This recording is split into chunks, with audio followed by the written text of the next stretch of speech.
Halo, selamat pagi. Kita belajar bersama tentang produk kerajinan dari bahan alam. Kita simak bersama-sama pembelajaran hari ini.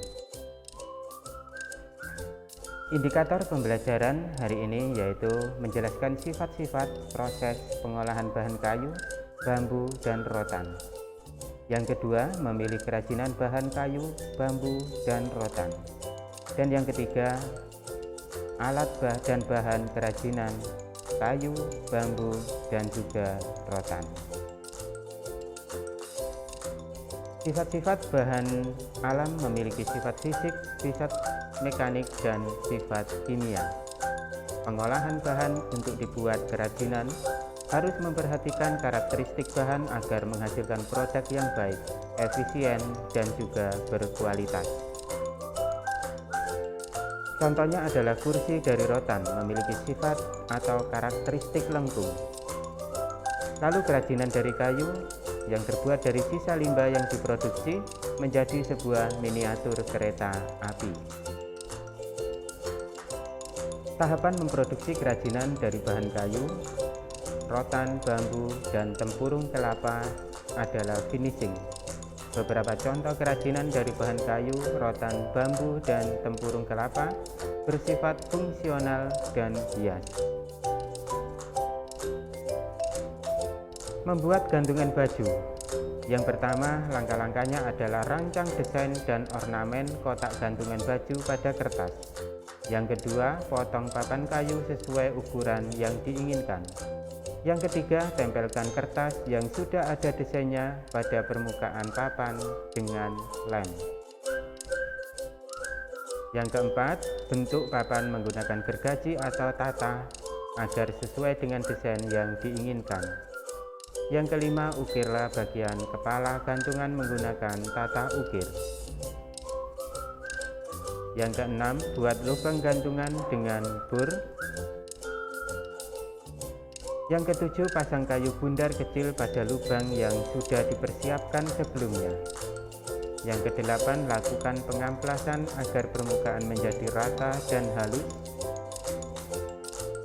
Yang kesembilan adalah langkah terakhir, yaitu lakukan finishing dengan puas. Yang kedua, contoh membuat miniatur air terjun. Yang pertama, buatlah desain miniatur air terjun di kertas. Yang kedua, bambu-bambu yang dipotong menggunakan gergaji sesuai ukuran yang telah disiapkan. Yang ketiga, bambu-bambu yang sudah dipotong kemudian diamplas pada sisi permukaannya. Lalu bambu-bambu yang sudah diamplas disatukan sesuai desain awal dengan cara dilem. Selanjutnya, agar kuat, bambu-bambu tersebut harus dipaku dengan ukuran yang kecil sehingga tidak mudah pecah. Lalu siapkan wadah air yang besar dengan instalasi mesin air terjun dengan ukuran mini. Setelah itu gabungkan antara instalasi wadah air dan mesin. Lalu gabungkan dengan konstruksi bambu yang telah disiapkan sebelumnya. Setelah proses perekatan atau penggabungan selesai, langkah selanjutnya adalah pewarnaan. Pewarnaan dapat dilakukan dengan cara manual ataupun disemprot melamin. Akibatnya bagian permukaan bambu menjadi mengkilap.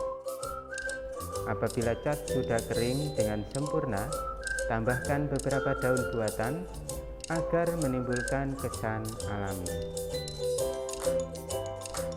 Yang ketiga adalah membuat lampu hias. Pertama-tama, buatlah desain lampu hias pada kertas terlebih dahulu. Siapkan tempurung kelapa bekas. Setelah permukaan tempurung dilakukan dengan amplas, potong tempurung sesuai ukuran yang diinginkan. Potong kayu dengan bentuk dengan panjang lebih kurang 15 cm lingkaran yang berdiameter 2 cm sebanyak 3 buah untuk menopang lampu hias. Buat lubang-lubang sinar cahaya lampu sesuai desain, contohnya permukaan atau pembuatan lubang sinar yang tidak teratur sehingga menghasilkan bentuk yang artistik dengan jarak dan ukuran lubang yang variatif. Pembuatan lubang dilakukan pada kedua tempurung, baik yang berfungsi sebagai wadah ataupun penutupnya. Tambahkan 3 lubang yang berfungsi sebagai penopang dan 1 lubang sebagai tempat untuk kabel listrik. Rekatkan penopang kayu pada wadah dengan cara dilem. Setelah itu lampu beserta fitting lampu dan kabel ditempatkan pada wadah dengan menggunakan lem. Langkah terakhir yaitu memernis permukaan lampu hias tersebut dengan melamin agar menghasilkan permukaan yang mengkilap dan halus. Maka lampu sudah siap digunakan. Selamat mencoba anak-anak. Salah satu di antara contoh tadi silakan kamu pilih. Tugas pembelajaran hari ini yaitu buatlah desain kerajinan bahan keras yang kamu sukai. Pilih salah satu di bawah ini. Ada batu, kayu, bambu, rotan, tulang, dan pasir. Silakan dipilih satu saja. Terima kasih anak-anak, pembelajaran hari ini cukup sekian. Ini saya ada moto untuk semangat kalian. Sebenarnya tugas ini sama seperti minum kopi, nggak perlu filosofian, yang penting dikerjain biar buruan kelar. Selamat bekerja, tetap semangat untuk belajar. Sampai jumpa.